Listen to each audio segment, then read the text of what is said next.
what do you think about the controversy that's come out about the way that John Cena and Ric Flair handled Kanyon on the Howard Stern's show, and they kind of went after him a little bit on this. What do you think of that? I think it's fucking dumb as shit.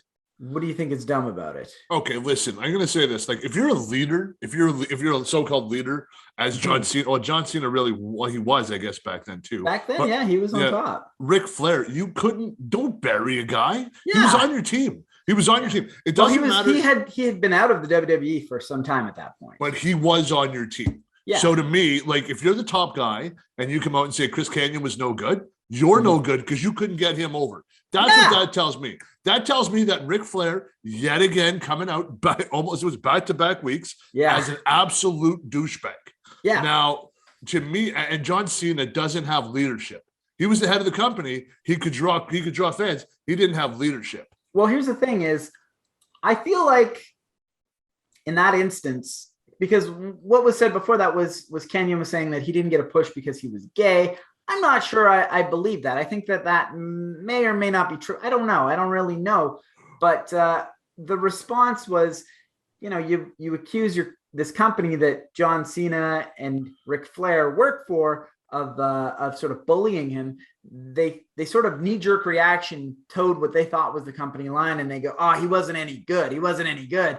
Anyone that knows wrestling knows Kanyon was amazing. Kanyon was incredible, at least inside the ring. And if you couldn't, like you said, if you couldn't dress that up, then maybe that's on the WWE for not dressing him up. Because inside of the ring, like, the guy could have had a mind gimmick. The guy didn't have to say a word. You just watch him come up with these cool moves every week, and it's like, wow, this guy's amazing. Exactly. And who's better than Kanyon? That's all I'm going to say. Nobody. And then what happens, and really pisses me off, is that he gets a shot. I wish he wouldn't have came out and said it was because he's gay. Pat Patterson was gay. So I don't think I think if anything, he would have came out to Pat, it would have probably been something a little different, I think. Yeah, that's an interesting point that people aren't talking about is Patterson was not openly gay, but everybody knew it. So it's kind of hard to believe that. I mean, it's not hard to believe. I don't want to question the guy. I don't want to say that I know what he went through, but it raises an eyebrow when you think about, like, one of the highest people who rose to the highest point in the company was gay, and it wasn't really a secret at that point. Exactly. And another thing like that pisses me off is, like, when they toe the company line, when you toe the company line and you screw up, you should have to take the wrath. Now, WWE seems to be unscathed from this. I don't understand how. So it's been, what has it been? A couple of days now since we're filming this. We're probably looking about 5 days now since it come out with Thursday. So we've had a weekend to mull it over. We'll see what happens tomorrow. I would imagine the WWE has to release a statement on this because, unfortunately, you're going to have to come out and say you're against gays, and then Vince is going to have to backpedal and do something. Well, there has been a lot of backlash from the internet saying, like, cancel John Cena. John Cena is a piece of shit for what he did to Kanyon. And here's the thing is, in the documentary, Kanyon you see him going through all this depression, and he's in a terrible spot. And we're privy to that information. I don't know if John Cena and Ric Flair was, but I'm going to say, man, like, watching that documentary is he's watching Ric Flair call into the Howard Stern show. He's like, "Oh, Ric Flair, this guy's my hero." And you can see, like, his face lights up and he's so excited. And Ric Flair is just like, "Yeah, you're not any good.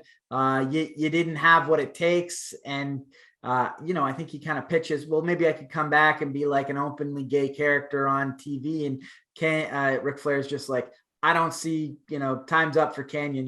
You're done in this industry." And Ric Flair is a 75-year-old man who's still wrestling. So that's a very ridiculous thing. And I'm also going to say John Cena saying that he wasn't any good. Again, that's the most ridiculous thing I've ever seen. Anyone that watches Kanyon would say, just looking at him in the ring, you can see how good he is. But I will give John Cena some credit, even though he's kind of being a piece of shit. At least he's smart enough in his mind to blurt out he wasn't any good, but then he pivots to, well, it's an entertainment. He was good in the ring, but it is in terms of entertainment. But, like, I thought Kanyon was entertaining. I know he had a list, but, like, the best talker in the business, Dusty Rhodes, had a list. So I don't see any flaws in Kanyon at any point. You know, Okay.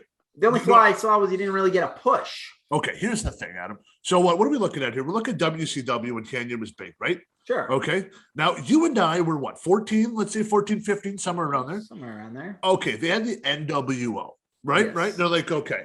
Now it comes out as you just give them shirts and everybody's happy. But guys that excelled to me that I still remember, Chris Jericho. Sure. Okay. And Kanyon. Dude, Kanyon was like a low, like they call like a bottom of the card guy. He came on, he had like 30 seconds, and all he said was, "Who's better than Kanyon? Yeah. No one." And then you go in, and he'd do like some type of a crazy movie. Like, where the hell did that come from? Yeah. And Canyon's like, "Who's better than Kanyon?" I'm like, "Nobody." Yeah. You know, like he was our guy. Dude, Yeah. like, and then I look at it. If John Cena would have been in the WCW Nitro era with the Monday Night Wars, he would have been buried. There's no way he would have. It's sorry, I don't want to interrupt. Sorry, but it's hard to argue that is I don't know if he would be buried, but a guy like John Cena may not have stood out without the push that he got in WWE. If he was in WCW, he might have been just one of these big muscly guys that comes out, does a couple muscly moves, power moves, and gets. He would have been. I'll say a hot take right here. He would have been no better than Buff Bagwell. And Buff has his stuff. That's an interesting comparison. John Cena is a poor man's Buff Bagwell. I'll say it. John Cena, I see you in public. You're getting a slap for what you did to Kanyon. That's a hard, I think John Cena has put together some good matches. I think his promos are fine. It's hard to argue with the Buff Bagwell comparison. So do you think that the criticism that the internet is going after Ric Flair and John Cena, you think that's fair that they absolutely, like what I was going to say is maybe they didn't know what he was going through. We're privy to that from watching the documentary, but what they absolutely did know was that they were kicking a man while he was down. This guy's fired. He's saying, "I'd like to come back. I'm down on my luck." And they're just, "Oh, you're not any good. Oh, you don't deserve to be here." They're kicking a guy while he's down. And I think for that, at the very least, they're bullying. They don't know what he's going through. Maybe they should have known. Maybe that's on them. But at the very least, you can say that they're kicking a guy while he's down. Absolutely.